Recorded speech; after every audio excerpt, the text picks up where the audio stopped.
give you, never mind, we'll talk about it later. Oh, I didn't mean to shut you down. I just was, trying to make forward progress. Anyhow. Okay, so where we last left off, according to my notes here, is right before everything went to hell. We worked on interviewing and onboarding as sort of the thing that comes after interviewing, and then team building is the thing that comes after that. So now we're going to talk about feedback. And obviously this is another one of those subjects that can encompass an enormous amount of material. I know there are whole books on this topic and what have you. And I'm going to cover sort of, the basics of what I think, you should be your foundation as a leader. And I mean, like we all know, about feedback, but in the context of that first leadership role, it becomes a much, much larger part of your professional world. Feedback tends to be a little more specific when you're an IC, particularly around, code reviews and design reviews and things like that. And it's a little tricky as an IC, right? Like it can be perilous to give feedback to your peers. You don't want to honk people off, and giving feedback up the chain of command can also sometimes feel really uncomfortable. If you think somebody's, not getting it done, but they have power over you, or they even are a VP or something, a lot of people are just, trained to keep their mouths shut, right? So, sort of breaking out of that is really important because it's going to be a part of your, your day to day. So I like to lead with, a sort of classic sort of blanket statement. Feedback is a gift. Because it's hard, as I mentioned, right? It can be almost as hard to give as receive, and sometimes harder. That means that if somebody is making that effort, right, they might be doing it for their own benefit, to get you to stop doing something that they don't like or whatever. But by and large, I consider it an act of generosity, even if you don't even slightly agree with the feedback, or the feedback is delivered, indelicately, and it hurts your feelings and so on and so forth. Like, it's super incredibly important to create, I don't know, a vibe, if you will, that it's okay to tell you when you're screwing up, because that's really what your best friends are going to do. And again, what you choose to do with the feedback is up to you, and how you respond to it emotionally is to some extent up to you. So in my role as leadership, I've always tried to cultivate a culture of feedback, because we're all walking around making mistakes. The reason we make mistakes is we don't realize that they're mistakes. And so having other eyeballs on is, kind of the only way to get better in a lot of contexts, right? Like if you don't know that you're screwing up, I mean, like when you see somebody screwing up, right, it's because they don't know that they're screwing up, right? Like, and so you have a choice, am I gonna help them or not? Yeah, there's good reasons not to under a lot of circumstances, but cultivating a culture of feedback involves, I think, mainly two things. One is teaching people how to give it gracefully, and the other is how to receive it, right? And that's less about telling people how to receive feedback and more about modeling it, live the behaviors that you want to see, in your organization, right?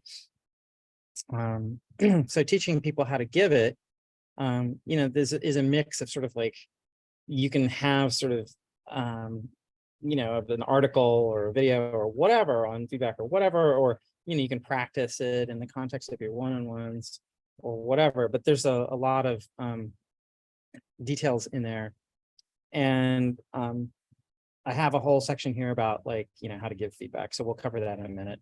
And same for how to receive. Any questions so far? You do if you have somebody, let's say you are modeling how to receive it well, and there's just somebody that's just not receptive to feedback of any sort outside of their direct manager or something. Right. You do in that scenario. Well, if I'm it really depends, right? Like if they report to me, it's very different from they don't report to me, right? If they don't report to me, then, I might talk to them one-on-one, but I, would have no formal authority over them.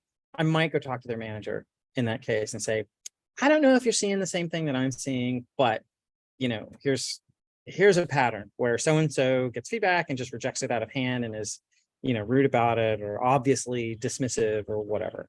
And, I don't think that comports with sort of the values of the company, right?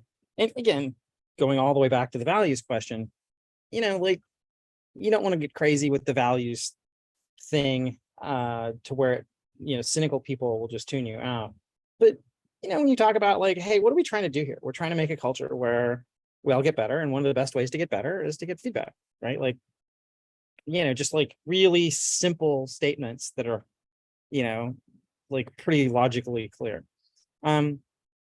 If they report to me, right, then I would have a little sit down and be like, so remember we talked about giving and receiving feedback or whatever. I see you're in some contexts, you're getting it. And in some contexts, you're just very dismissive, right? Like it seems like if you think somebody is beneath you, you don't want to hear anything that they have to say, for example. And this is, it's funny, this is meta, right? Like we're talking about giving feedback to somebody that doesn't want to get feedback. So let's actually skip ahead to part D and we'll come back to part C. So when this is a very specific instance, the person that isn't receptive to feedback. So careful observation is really important, right? Because if you say like, well, sometimes you're this way, right? I think most people, again, like because feedback is usually for something that they don't perceive to be a problem or they don't perceive to be happening, like you have to be really specific. Remember that one time when you did blah and then blah and then blah, like that stuff, you got to file that away. Whenever you see those sort of things happening, like you're not going to necessarily stomp on them in the moment, but when you see things that are sort of actionable, teachable, right, file those away, write it down, something, right, put them in the one-on-one document that you maintain so that, you'll be able to refer to it. So you have to see things, then you have to communicate those things clearly and specifically. A compliment sandwich is always nice, which is the, you say something you're doing good, you say the thing that you don't want to say, and then you say something else good about them, right? You say like, when we're together, it's great. Like you listen to me, right? And I really appreciate that. And, I think you've learned, this and that and the other thing, and I appreciate your blah, blah, blah. But, when you're dealing with, so-and-so over here, right? Like, that person, when I see you interacting with that person, you seem dismissive, you seem disinterested, you seem, whatever it is, right? And it's so much better to say, I saw this, I saw that, than to say, well, so-and-so came to me and said you were a jerk, because then it's a, he said, she said, or whatever. You should be, sort of figuring out what to look for, in that peer feedback, right? In that, like, there are, like professional specific things that you probably want to stick to. Like if, somebody has like some annoying habit, or, maybe their hygiene's not the best or whatever, like you kind of got to, make sure that you're picking your battles, right? You don't want to be giving people just sort of, life advice exactly if they're not asking for it, right? Like it really needs to be contextualized into the professional environment. If that makes sense. And I guess, this actually I could probably put up at the top of this section, put yourself in a position to spot that good and bad behavior. Like if somebody comes to you and says, oh, well, so-and-so is being a jerk. Well, you're like, okay, well, when do you interact, right? Is it the water cooler? Is it in this meeting? Is it, whatever? And so like, make an effort, like, drop into a meeting that maybe you don't normally attend. And yeah, people can spot that, if they're really savvy and they're like, uh-oh, so-and-so's here, I better be on my best behavior. And that's Heisenberg bad behavior, right? That like, as soon as somebody in a position of authority observes the person that they like, they tighten up and they save their misbehavior for, private settings, or at least, when nobody of authority is around. And that can really require just like, sitting down with, people in question. That's not my preferred method if you can avoid it, but you can't always. let's see. Did I answer your question? Am I massively overkilling your question? No, I think that answered it. Okay.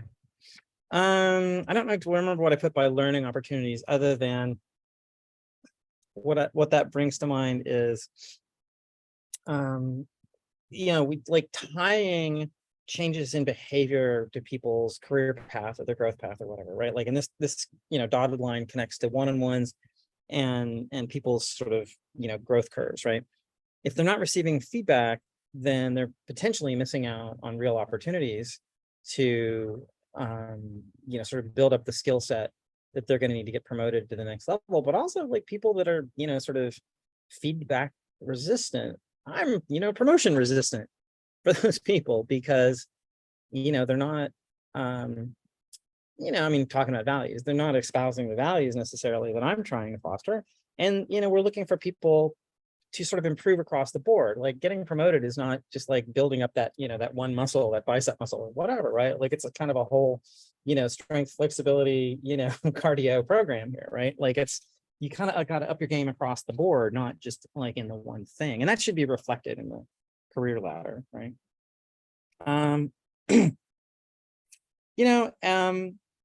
Some feedback you can give on the spot and some you need time to process, right? So like if somebody's like really obviously doing something that catches your eye, right?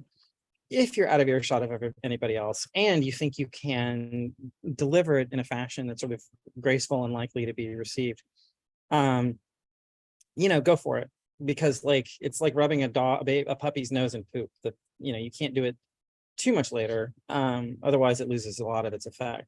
On the other hand, there are times when you have to go off and mull like exactly not just what happened, but what you think the impacts were, what your response should be, how the sort of the severity level and whatever. And then the hybrid between those two is like sort of the put a pin in it, right? Like you see something go down and you just sort of pull the person aside and be like, hey, I want to talk to you about that. Like, I have some questions for you, right? And like, don't go, I think it's a little better to say, I have some questions, you're seeking clarification and you're not like, gonna smash them with a hammer. On the other hand, like occasionally shit will go down where like the behavior is absolutely reprehensible. Like if somebody says something, disgustingly, sexist or racist or whatever, that's like, instant, we're done. And that's not even feedback, that's firing. So I guess it's sort of a little bit outside that, but like, if you see like, really aggressive sort of destruction of goodwill or even HR violations, right? Like, you can't like go off and think about it, right? Like those are times when you might be forced to ask. So, and I'm going to go jump back up to how to receive feedback. So presenting a receptive self, how do you do that? Well, it's not trivial, but it's not like super hard either. The main thing is that, first and foremost, when you get feedback, right? If someone asks you if it's okay, you say yes. If they're giving you feedback, you maintain your poker face, no matter how it makes you feel, right? And when they're done, you say, I really appreciate you giving me that feedback. No matter what, even if it's like the most underhanded, slimy, somebody's giving you feedback in public to fuck you over, it doesn't matter whether it's well-intentioned and or well-delivered or just the absolute worst sort of craven bullshit, right? Just emotional self-regulation. Thank you for your feedback. I shall give it some thought. Whatever, right? Now, then you can go off and decide what you're going to do with it. And again, like what you do with the feedback is separate from the receiving of the feedback. But also just like straight up ask for it, right? People won't always take you at your word when you're in a position of power. Sometimes they'll be like, oh, it's a trap. But by and large, right? If you tell people, even if they don't believe you, if you sort of, put out as a vibe in public and in private, hey, I've given a lot of thought to feedback, and I know personally that I'm a better person when I receive it than when I make it, hard to receive. So if you have anything at all that you think I'm, I should be doing differently, more of, less of, whatever, please tell me. I'm not kidding, and whatever, right? Like, be as sincere and upfront about that as you can. And, say it in private as well as public. Because if you say it in public and sort of in front of a bunch of people, people kind of like look at each other sometimes and be like, yeah, whatever, right? Like that they might think it's performative, right? But you got to kind of like, keep bringing it up. But also, like, it should be structurally like part of your one-on-ones, for example. And it doesn't matter who it's with, up, down, lateral, direct reports, whatever. Do you have anything for me? How can I be supporting you? Did you see anything I did last week that made you scratch your head or pissed you off or whatever? Like, just straight up ask, right? It's much easier for someone to give you feedback if you're like sincerely trying to pull it out of them, when you're just sort of sitting back and, oh, everything's fine, isn't it? And the person's like, oh yeah, I guess it is. So, sort of listen to how you talk about feedback, make, active, I'm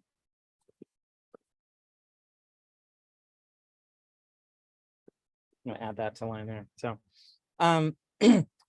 so that's part of how to, presenting a receptive self. Then there's overcorrecting and undercorrecting, right? Like, if someone says, oh, you're doing this thing too much, right? The undercorrecting is just like, yeah, whatever, right? And maybe that's going to be appropriate in some cases, but like, be really thoughtful about that. But almost as bad as overcorrecting, because it can come off as like sarcastic, right? Like, if someone says, don't ever, leave your personal food in the fridge when it rots or whatever. Like, if you go, well, I'll just never ever bring food in the office again, shall I? Like, that's ridiculous. Or an example of, if somebody says, oh, you're not putting enough comments in your, pull requests, right? Like, or your PR feedback, right? Some people, you can imagine like getting petulant, right? And being just like commenting on every line of code. This looks good. I don't know about whatever. Like, that's sort of in the malicious compliance, realm. So like, be careful about it. I mean, like, a lot of this is summed up as like, be a fucking grown up already, right? Like, don't be a child. Don't, like, that's the thing about kids, is they constantly overreact and underreact to things. And finding that middle ground is really important. And, again, like, you might genuinely think feedback is stupid. And you might genuinely think that feedback is crushing and your career is over and, you want to quit out of humiliation or whatever, right? Let that pass. Like, take a few deep breaths, like, go cry in quiet if you need to. I do that. But like, overreacting is another form of making a feedback hostile environment. Like, if you like flip out, even if it's in private, right? Like, especially if it's in private, actually, if you like make a big production of, oh, I've been grievously wounded, or I'm so sad, or whatever, people are gonna be like, now it's bad enough that I had to work up the courage to tell this person a thing. Now I have to deal with them being a big baby about it. And I'm oversimplifying and exaggerating for example. And something to keep in mind, part E here, it gets harder to get decent feedback the more asymmetrical the power relationship is. And I sort of covered this at the top, right? Like, if you're an IC or a line manager or something, and you see a VP fucking up, right? That's perilous territory. Whether the VP is like in your chain of command or not. And I got away with a lot of shit in several contexts because I was buddies with Hugh. Like, I don't know if this was, in retrospect, if this was the good thing or bad thing. I'll just give you an anecdote. There was this guy, Bruce, at PacBio, and he was a VP, and he was a VP and he managed like ops and IT, project management, a lot of the sort of keep the gears greased and trains running on time kind of guy. And he'd worked with Hugh before, and they were buddies, and but Bruce was not getting it done. And then the thing that was most damning was that the people he was putting in leadership positions were not very good. And there would be like somebody who was really good at project management, but he would elevate the person that was better sort of politically, or was his pal or whatever. And So I just kind of like marched into Hugh's office and I'm like, hey, Hugh, Bruce got to go. And, now I'm not giving feedback to Bruce directly. I went over his head to his boss. But he was like, what? That's crazy. And by the way, you have a lot of gall coming in here. Like, as a line manager telling me to, take out, one of my VEEPs. And I'm like, I don't know what to tell you. And I gave him all my supporting evidence or whatever. It's like, well, maybe you should be telling Bruce this directly. So he, pokes the button, he calls his admin, Barb, Max wants to talk to Bruce about, how Bruce is doing. Make it every other week, have him set up a one-on-one. And I was just like horrified, like, oh my fucking God. And I couldn't tell if like that was punishment or like he genuinely thought I was going to move the needle on Bruce or something or whatever. And I had like 2 or 3 of these incredibly awkward, me deer in the headlights one-on-ones with Bruce. But what I did do is get Hugh to start paying very close attention to the specific things that I said, right?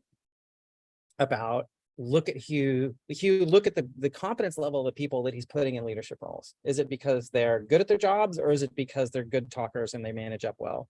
And, 3 months later, Bruce was gone and Hugh apologized to me and he's like, yeah, you were right. I'm sorry. I kind of, yeah, which, okay, great. I got to keep my job, but I could have not kept my job there.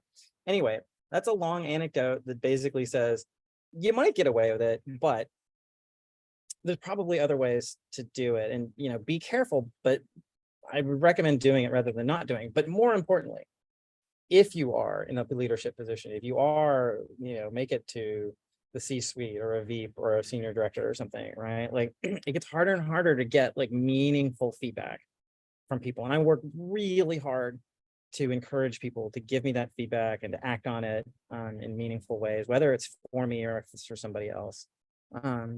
So, and the other thing is you have to be really, really discreet with any sort of feedback that goes beyond, just like the 2 of you, whoever the 2 of you are. So, okay. That's a lot of information about feedback, comments, questions, kind of at the halfway mark. I think we'll probably do that in reviews and that'll, I don't know if we'll get through reviews. Shit. Okay. Questions about feedback. All right. So this is more about receiving feedback, right, Marie? So I had a question. Yeah. How do you deal with feedback that's kind of inflammatory, right? You just like keep your poker face and keep quiet, or is there a time where it's appropriate to kind of stand up for yourself? Well, I mean, in general, I think you should just kind of take it in the face, right?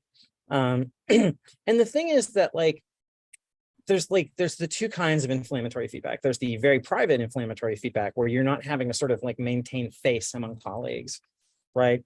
And that, yeah, I mean, when somebody's being shitty to you, it reflects more on them than it does on you. So yeah, I would basically do my best to sort of emotionally self-regulate and sort of, flip the bozo bit on that particular person and sort of, keep a close eye on them.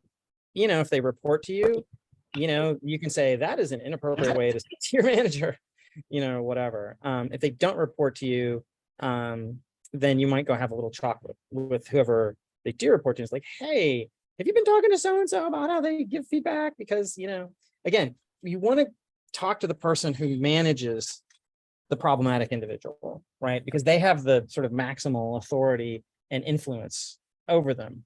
They know them the best in all likelihood as well. I feel like I was not a completed thought, but yeah, I mean, by and large, to create that sort of receptiveness, right?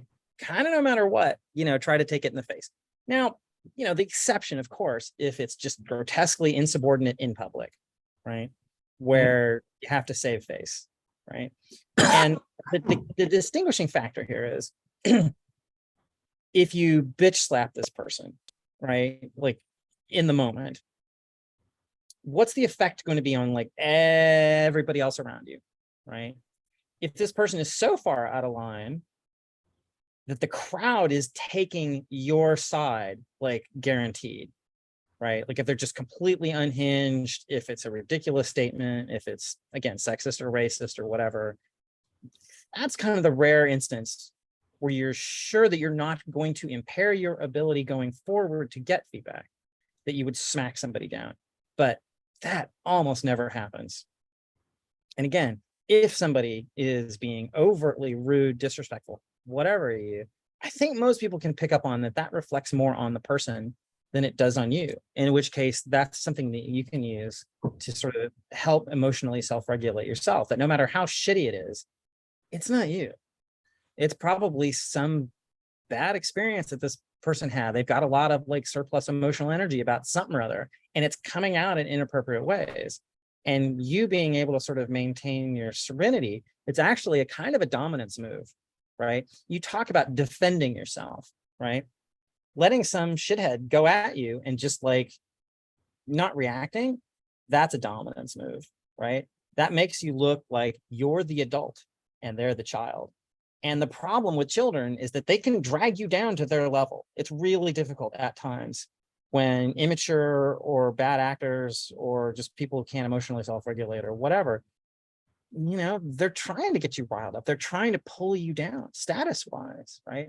So that exhibiting serenity and calm is really important for sort of maintaining your status in the organization. Does that make sense?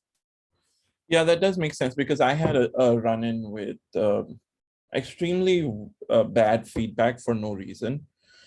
And it was basically came in a form of my 360 review. And it was kind of like I was being set up for failure. Mm. And I learned from this, and this is why I was asking it, is if this was correct, because I had a very bad reaction. And I flipped out because all of the feedback that I read was causing him to put me on performance review, and I did not deserve that because I didn't even work with them that much, and they have given so much feedback. They annihilated me. And you know, in the part in a 360 review, they ask you for positive, and the person said, this person, and this is really inappropriate, there is nothing positive that this person does, which is completely impossible, you know? So I totally understand why that would feel terrible. But again, does this say more about you, or does this really reflect badly on this individual, right? So, I mean, if all your other feedback plus or minus is like civil, right? Like people can genuinely be mad. People can genuinely think you suck or whatever, but like it needs to be part of some sort of a pattern, right? And if there's no pattern there, if it's not really grounded in reality, it's not about you. So like, and I know that's sometimes hard in the moment. Like nobody loves to get attacked. Nobody loves to get torn down. I mean, it's terrible. And at some point, like you got to realize that shitty people are just going to be shitty. And since we're not colleagues anymore, was this at Lacuna? No, it wasn't. Okay. Okay. I was going to say, like, I can't imagine anybody at Lacuna.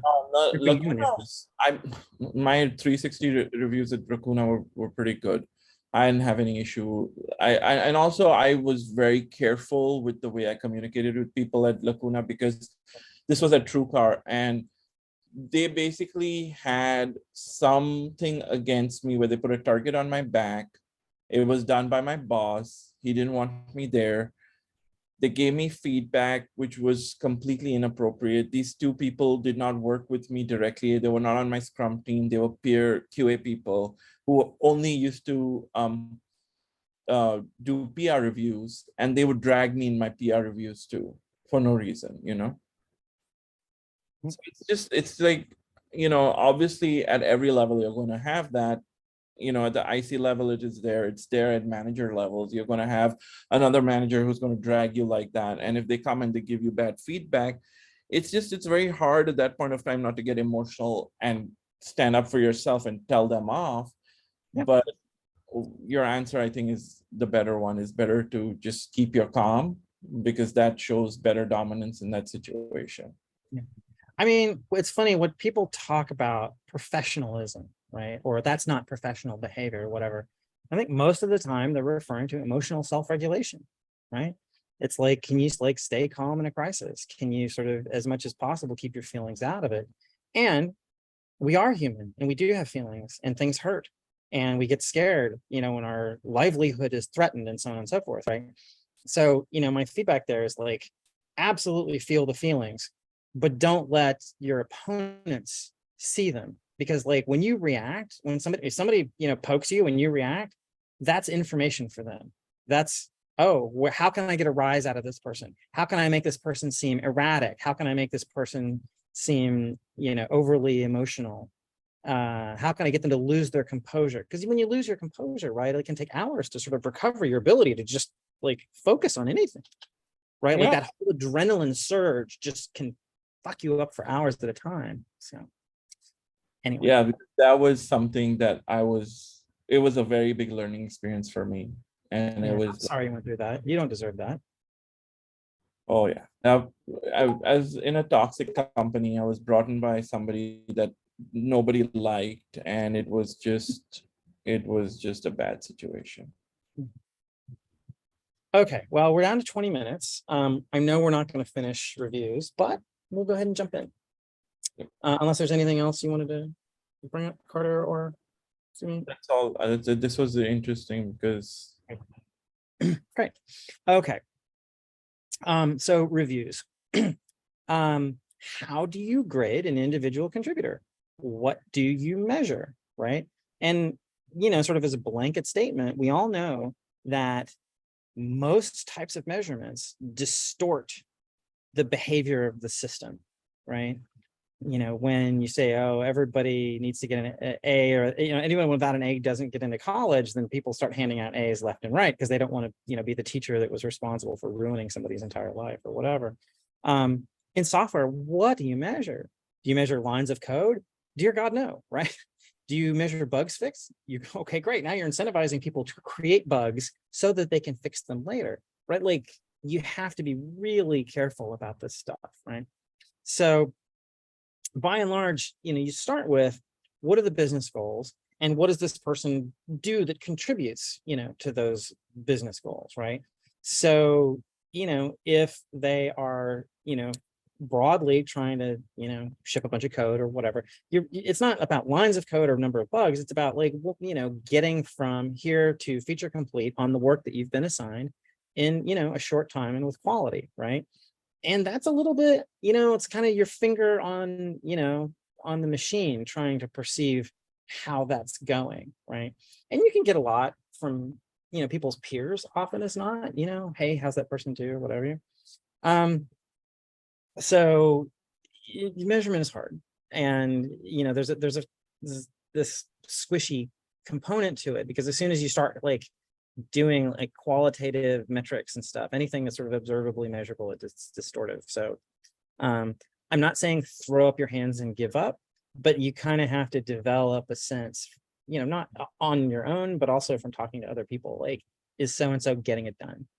And that's, that's another thing you can pull out of people in their one-on-ones, like, so, just as a line item every week. So, getting along with everybody, do you think everybody's getting it done? Whatever. That's another way to sort of solicit a little bit of gentle sort of sensing using other people's eyes, ears, and lived experience. Another thing that I look for, which is again, it's somewhat qualitative, but when people come in and I talk about values, I talk about making the people around you better, in the business context, not like, save their souls or, get them to up their personal best on the deadlift. It's about how do you make people better as colleagues, right? Are you teaching them? Are you mentoring them? Are you putting their needs first, right? You talk about sort of the values that you espouse, like hopefully within the first few days of them showing up, right? And what you're looking for in that case is, again, it's hard necessarily to just, use a ruler or a scale to measure it, but you can talk about sort of, anecdotes. You can say, so, like, again, in the one-on-one context. So, do you have any examples for me, in the last month or so of, where you feel like you made a difference for one of your colleagues, right? And see if they have anything to say. Now, they might not remember it. They might not think that something that they did was in fact good when it was in fact good. But the other side of that is, right, is you say, did anybody else help you?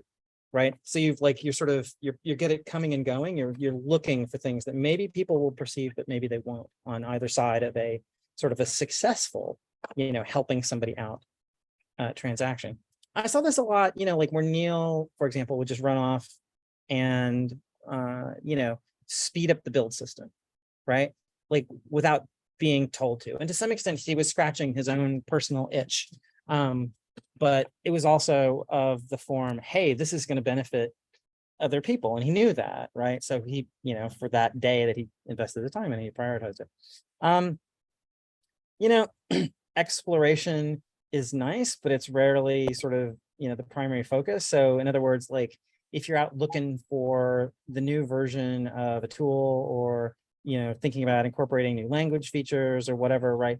Ideally you're not like just running off and doing that stuff by yourself. You're doing it sort of in the terms of like team decision making. And is this good for the team and what have you?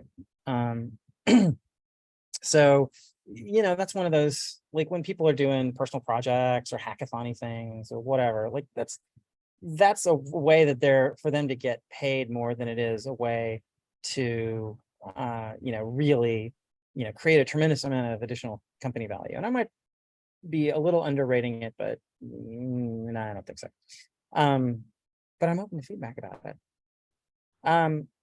So, and the other thing too is that everybody's got a different set of sort of skill set, experiences, responsibilities. And so, when you're looking at outcomes and, outputs, again, you're kind of looking at the team and you're trying to tease apart, what's that person's contribution. So in just like one example from the sports ball world, there was a guy named Shane Battier, and he wasn't particularly fast and he wasn't particularly athletic, but people realized from looking at sort of aggregate statistics that every time he was on the court, everybody around him was better because he would always pass the ball, because he was really thoughtful, because he worked really hard, but because he'd done a ton of like film study. He knew he didn't have the edge athletically or whatever. So he went and figured out what the thing is. And so when you look at a team, you can't necessarily go, oh, well, on a basketball team, like, oh, well, that's the tallest person, so they're the best player, or they've got the best free throw percentage, so they're the best player, or whatever, right? There are people that make teams more effective without being obvious about it. And the example I come back to time and time again is Jane. Jane's like a solid programmer, right? But Jane was also in a lot of ways the moral heart of the engineering team. And she wasn't very public about it because she would bring me stuff behind my back. Like if she saw contradictions and sort of lacuna, gaps between, say, stated values and behavior, she'd point it out. She was really thoughtful about her code reviews and also very gentle about it. She was always trying to improve her own skill set. And she was really diligent about, doing on-call in a way that some people weren't, right? So, Jane for me was one of those glue players that wasn't visibly a superstar, but made everything work better. And so, I really emphasized that. And I also read that back to her. And I'm like, Jane, I see you do this, this, this, this, and that. And I really value those things. And she was just stunned. She's like, wow, I mean, I've never had a manager who, praised me for these things that I think are important. And I'm like, they are important. And I'm really glad you do it. So anyway, so there's a lot of like, when you're looking at, say, a quarterly review or an annual review or whatever, right?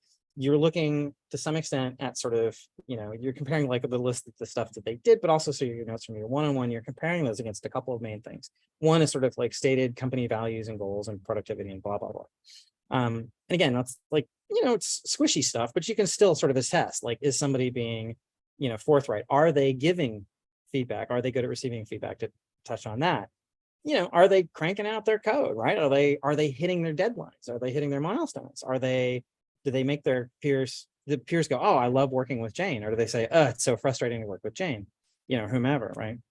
But also you're looking at sort of the career ladder, right? So if someone's a senior engineer, you've got like this, sort of very detailed description of what is a senior engineer, right? And you can just kind of go point by point. How are you doing on this? How are you doing on that?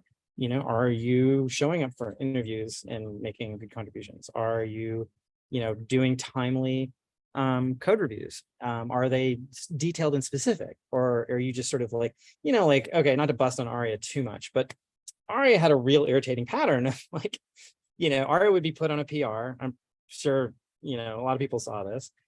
And like the moment that like somebody else approved a PR, Aria would 5 minutes later boom, approve, right? With no comments, right? She would wait for Michael to do it. She would wait for Neil to do it. She would wait for Jane to do it. And then, she would just sort of rubber stamp. And like, that's not cool. And people noticed, right? And that was a thing. And I talked to her in her review. And I'm like, hey, maybe you think that it's not visible, but it is. So again, that sort of specificity of giving people feedback on the things that you're measuring. But also really remember, all these things that you're going to measure, it's good to like have that, to go back to the onboarding conversation. It's really good to talk about that stuff, not just when the person walks in the door, but sort of like on an ongoing basis, right? And the way you do that as a leader is that when you see things that are good, you mention it. Even you see things that are bad, you mention it, right? And not like over and over and over again. If you said the same thing about, oh, your code quality is really good, right? Okay, you don't need to say that every single one of them, right? Try to keep rotating through the things that you're trying to encourage, right? And you don't have to be effusive about it. You don't have to go, oh my God, it's so amazing. You can just say, hey, I saw that thing you did, right? And, for a lot of people, myself included, right? I actually don't want praise. I just want to be seen. And I think a lot of people are like that, right? And, like people want to feel like their manager is paying attention, right? They don't want to go into the review and their manager's like, oh, hey, how was your year? Because like, you feel like, okay, well, I don't have anybody that's going to advocate for me to continue my growth, to continue getting promotions, to advocate for a comp raise. If they're not telling me how to get there, how am I going to get, if they're not telling me how to get there and they're not supporting me and they're not telling me whether or not I'm doing it right, how am I going to get there? And that can be really frustrating. After you run into people from time to time that just are disinterested in that stuff, they have no ambition and whatever. And those people are easier to deal with. Levi, for example. Levi was just like, he was just doing his own thing. And there were certain things that he didn't want to do and he just wouldn't do them. Like he just flat out refused to do on-call. Did we fire him? Nope. We just, sort of, okay, well, you're capped out where you are and we're happy to collect all the good honey that you make, when you are doing the things that you want to do. And it's frustrating, and you try not to like create so many exceptions that everybody thinks that they get exceptions. And sometimes you have exceptions. Okay. A lot of words there. And I'm not, no shade on Levi. I love Levi. I love everybody I work with. But and Aria and still these anecdotes I think are illustrative. So like all these different things that you can measure, right? Tell people what it is that you're seeing and why you think it's important. Peer assessment is useful, but sometimes interpersonal stuff gets in the way, right? Like Smeet was just talking about a time where like somebody had it in for him. And like, again, you have to be really, able to sit with things that are uncomfortable and evaluate, okay, are these statements actually true and merit a response, or are they just being a dick? In which case, it's a completely different set of responses in terms of, like talking to your boss and talking to your peers and like, basically building a case that the person who's being shitty to you is not sincere or a bad actor somewhere. You've also got, hard skills versus soft skills, right? And I sort of was alluding to that with, Jane and Aria. In some ways, Jane and Aria were sort of opposites in an interesting way. Jane was a plenty competent developer, but she really was able to shine with sort of a lot of her soft skills as well. They complemented each other nice. Aria, everybody acknowledged that Aria was really smart and really capable, and she could also be really critical, blunt, unkind, unsupportive. A number of people came to me and was like, do you see what's going on in this channel? Or did you hear, whatever, right? So, you have to balance that stuff out, right? If someone is like, an amazing and super powerful developer, but they alienate everybody around them to where nobody wants to work with them, like that's destructive to the team. You're really tearing down sort of the gains you get from people, basically just getting along and feeling supported, and the psychological safety thing that I try to espouse. I've already touched on this, set expectations as best you can, right? And not just the one time when people walk in the door, but sort of as an ongoing basis, tell people what's important and what you're seeing, to what extent, these important values, behaviors, or whatever are being exhibited. Also, consistent feedback is really important, right? Again, not just regular telling people what you're measuring, but telling people what your measurements are, right? And because what you don't want is somebody to walk into a quarterly or an annual review and be surprised. And that's, broadly, I was going through an interview process last week, and I said, if I were to try to sum up my job as, a technical leader in 2 words, it's minimize surprise, right? So this falls under this gigantic rubric of what's minimize surprise. It's not like it's also when will it be done, but it's also what's going to happen in my annual review. Like ideally, people walk into the annual review, they got a pretty good idea what's coming. And similarly, if like you got to give somebody a pip or you got to let them go, they should know it's coming. And honestly, if they don't, that's confirmation that they're just out to lunch. Like, I don't know if either of y'all overlapped with Wes. Wes lasted about 9 months before I discovered that he had lost all the support of his peers for just not getting anything done. And when I let him go, he was really surprised. And I'm like, when he expressed that surprise, I'm like, and that's how I know that like this was never going to work out, because you are not receptive to the feedback. You're not self-correcting. You're not self-perceiving how badly you're doing, because across the board, your peers were like, Wes ain't getting it done.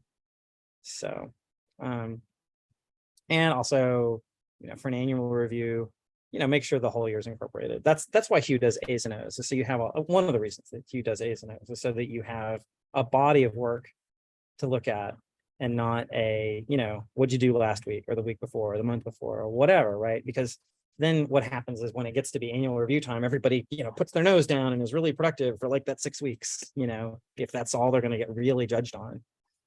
So that's important too. Last topic, I'll stop after this one. How do you grade a manager?